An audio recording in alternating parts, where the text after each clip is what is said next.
Satu hari lagi jelang laga melawan Australia. Timnas Indonesia terus bersiap, bahkan Patrick Kluivert optimistis curi poin dari Australia. Namun apa yang perlu disiapkan Kluivert? Kita akan bahas bersama analis sepak bola yang juga jurnalis olahraga dari Kompas.com, Firzi Idris. Halo Firzi. Halo Radi, apa kabar? Sehat. Langsung kita bahas soal formasi nih. Kalau Patrick Kluivert beberapa waktu yang lalu katanya favorite formasinya 4-3-3, 4-3-3.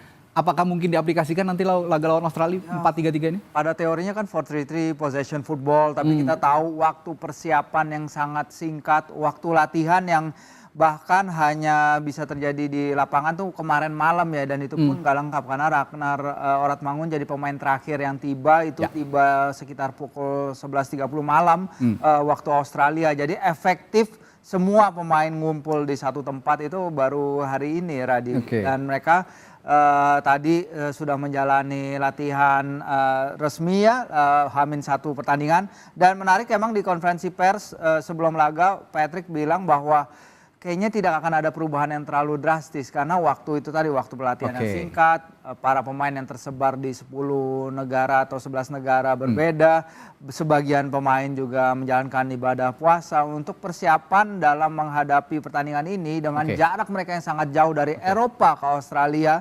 Dia tadi mengatakan ya mungkin tidak akan ada perubahan terlalu banyak, tapi ada adjustment di beberapa lini yang dia sebenarnya Patrick juga di preskon tadi nggak mau terlalu membuka kartunya ya. Ya, ini tidak akan perubahan terlalu banyak, tidak ada perubahan yang terlalu. Itu artinya apakah memang menerapkan pola yang sama seperti Coach Shin seperti dulu, atau memang bisa invert ke formasi 4-3-3 ini? Ya kalau kita lihat memang beberapa back kita lebih nyaman bermain di 3-4-3 ya. 3-4-3 mereka udah saling mengenal satu sama lain. Kita nggak tahu apa yang akan dilakukan. Tadi Patrick ditanya beberapa kali baik oleh media kita dan atau media Australia juga soal apa rencananya dalam waktu singkat ini. Dia nggak membuka terlalu banyak strateginya.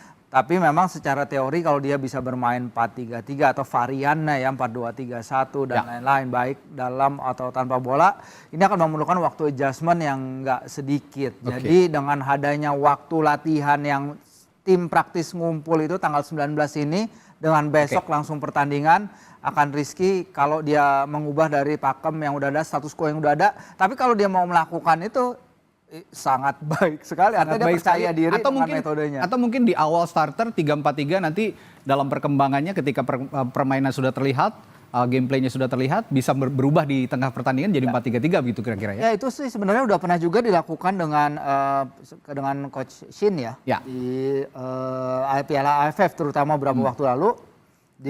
Ketika itu juga dia melakukan hybrid formation 3-4-3. Bisa berubah jadi 4-3-3. Kita ingat dulu Elkan bermain di sisi kiri pertahanan. Sekarang mungkin pun dia bisa melakukannya karena kita punya pemain yang sama versatile, pemain-pemain yang luar biasa, sehingga apapun yang dia lakukan pasti dengan pertimbangan matang dalam waktu 2 bulan ini mempersiapkan tim. Sekarang kita bahas lini per lini. Dari penjaga gawang dulu nih Firzi. Ada nama Martin Pas, Nadeo Argawinata, Hernando Ari, dan ini nih yang paling diwaspadai timnas Australia seperti ini. Karena punya Emil Audero Mulyadi ini punya statistik yang mentereng. Dia pernah bermain di Inter Milan, di Juventus, Sampdoria, di Como, bahkan sekarang di Palermo.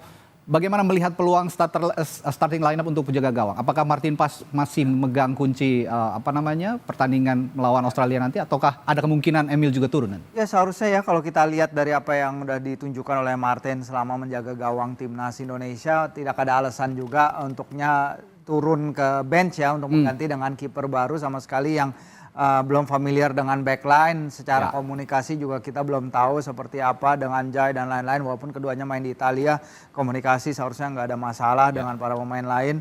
Dan 2 kiper domestik kita, Nadeo dan Hernando, kesempatan luar biasa sekali bagi mereka untuk belajar dari kiper yang pada suatu waktu karirnya benar-benar dijagokan juga ya untuk bisa punya kesempatan menembus sebagai kiper timnas Italia ketika itu.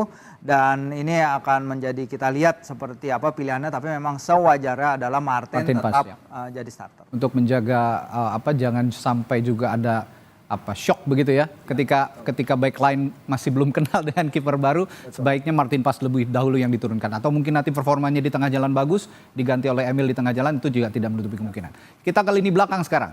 Lini belakang ada Jai Itses, Bang Jai, ada May Silhers, ada Rizky Ridho, Kevin Dix, Pratama Arhan. Sebenarnya masih ada nama lain, tapi kita bahas 5 nama ini dulu.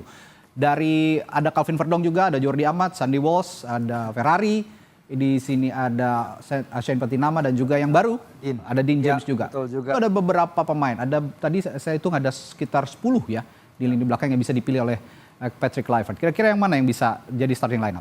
Ya 10 dan mungkin 14 ya kalau kita menghitung para pemain yang bisa bermain sebagai wingback tadi. Dan wingback tadi. para pemain ini bisa bermain di semua sektor ya. Calvin di sektor kiri sayap, kiri tengah dia juga udah pernah main. Ya. Sandy dia bermain di kanan sayap, kanan tengah juga main.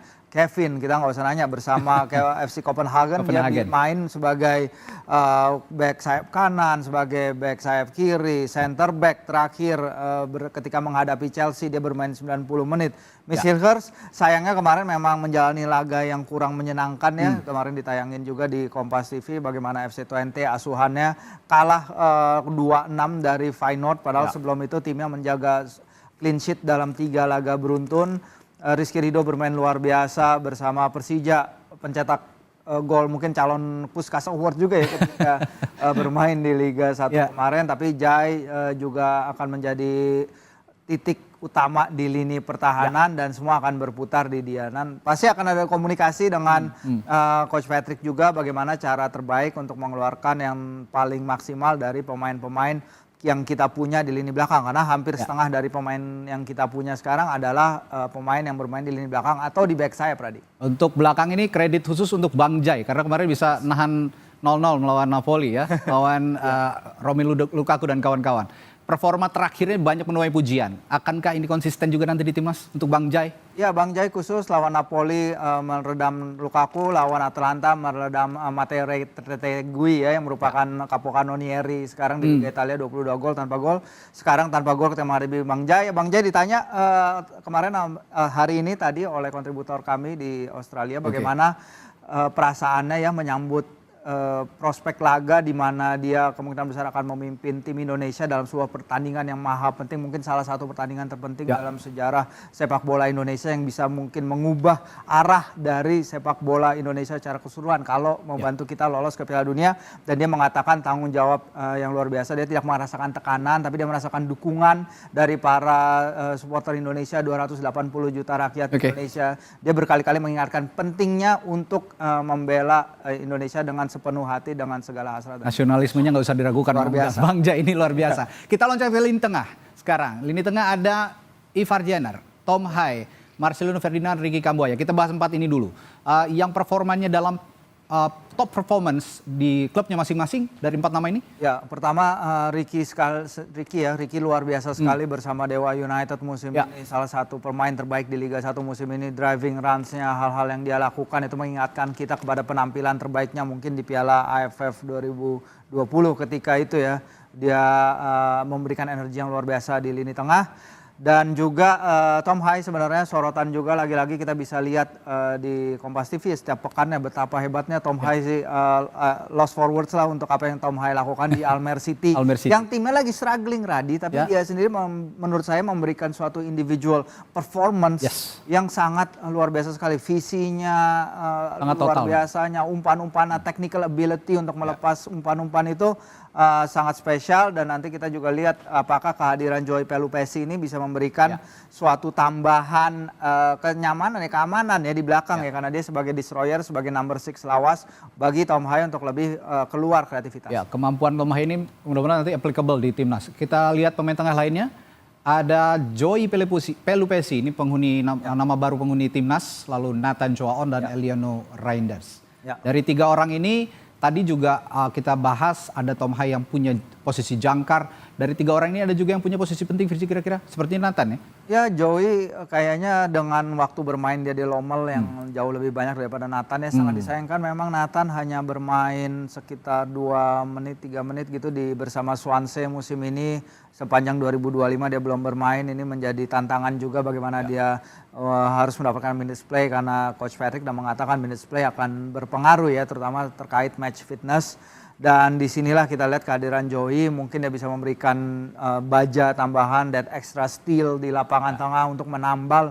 Kita tahu ketika melawan Arab Saudi pada babak kedua, lini tengah kita banyak diserang lewat direct runs. lawan Australia di laga pertama juga sama, dan ini merupakan peran penting kalau dia dipercaya. Bisa menyeimbangkan depan dan belakang sepertinya Nyong Ambon satu ini, Joey Pelupesi. Kita langsung ke lini depan.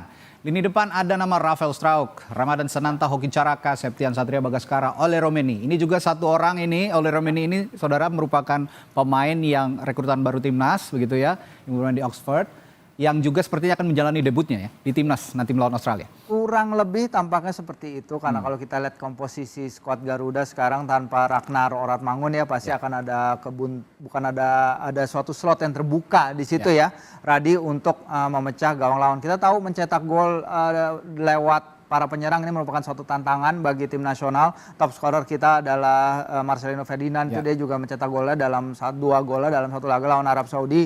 Para penyerang harus bisa lebih berkontribusi. Saya pernah bertanya itu juga kepada Sandy Walsh, apa yang harus dilakukan kalau misalnya para penyerang buntu ya. Sandy mengatakan bahwa ini adalah kerja seluruh tim untuk membantu mencetak gol. Tapi kalau ada Romeni mungkin kita bisa akan punya that focal point serangan lagi yang tentunya akan berharga sekali. Dan shout out juga ke Septian Bagaskara ya. Setelah beberapa musim luar biasa bersama Persik di liga-liga bawah, sekarang dia juga menjadi penyerang yang luar biasa juga bersama Dewa United. Saya yang tertarik juga ada pernyataan dari pelatih Australia. Indonesia is totally different nowadays katanya. Jadi ini sepertinya juga skuad Garuda jadi ancaman juga. Ditambah saya mencatat setidaknya ada 10 ya pemain Australia yang mengalami cedera. Tulang punggungnya ada Harry Soter yang bermain di Leicester City, ada Alessandro Sirkati, Hayden Matthews, Jordan Boss, lalu juga Thomas Deng dan juga yang lain-lain. Bagaimana dengan kondisi Australia yang dengan ada 10 pemain yang mengalami cedera ini? Ya, Connor Metcalf juga absen. Pertama Soutar dan juga Sirkati adalah back utama mereka ya ketika main di GBK. Cameron Burgess memang masih ada, tapi yang juga jadi ancaman adalah menurut saya Kusini Yenggi ya. Walaupun memang dia udah kembali dari cedera, tapi dia belum komplit 90 menit. Bahkan Yenggi hanya bermain 3 kali dan kurang dari 100 menit bersama Portsmouth sejak November. Jadi striker yang di ronde laga terakhir Radi dia mencetak 2 gol lawan Bahrain, termasuk gol penyelamat di injury time, tapi sekarang dia datang ke laga kurang fit. Tadi pelatih Popovic juga ditanya bagaimana soal Yenggi, dia kekurangan match fitness, baru balik dari cedera, dan Popovic bilang ya lumayan, dia kemarin bermain 68 menit dan di sesi-sesi latihan dia terlihat tajam. Jadi harapannya memang tetap ada di lini depan bersama Yenggi, dan juga striker yang nggak dibawa mereka adalah Duke Mitchell ya. Mitchell itu adalah seorang striker gaek ya, 34 tahun, bermain juga ketika di Jakarta ketika itu. Tapi memang lack of game time dia jadi pertimbangan Popovic untuk nggak membawa sang penyerang. Jadi ya ada celah yang mungkin bisa dimanfaatkan oleh para pemain Garuda di laga nanti. Ya, dengan cedera 10 pemain Australia ini bolehlah kita sedikit cyber ya buat Australia, buat skuad Indonesia seperti kata Popovic tadi, it's totally different nowadays. Jadi harapan besar ada di timnas yang akan bermain besok melawan Australia. Kita berdoa bersama ya bisa menang lah ya. Kalau seri jadi target ya, kalau menang kan harapannya lebih tinggi. Sebenarnya ya. Lolos ke Piala Dunia nanti. Ya, karena Coach Ferry kan menargetkan 4 poin ya. 1 dari Sydney dan 3 lawan Bahrain. Jadi kalau kita bisa melebihi target 1 poin itu akan sangat-sangat luar biasa. Jadi let's stick ke target 1 poin. Oke, let's stick ke target dulu. Kecewa, ya Meskipun nanti juga kalau memang target itu bisa terlampaui ya, nah pasti senang. Semua akan happy gitu ya kira-kira. Terima kasih analisisnya Firzi. Nanti kita besok sama-sama nonton bareng lah ya. Kita juga kantor kayaknya akan ada nonton bareng nih rame-rame. Terima kasih sekali lagi, dan saudara, itu tadi bahasan soal timnas.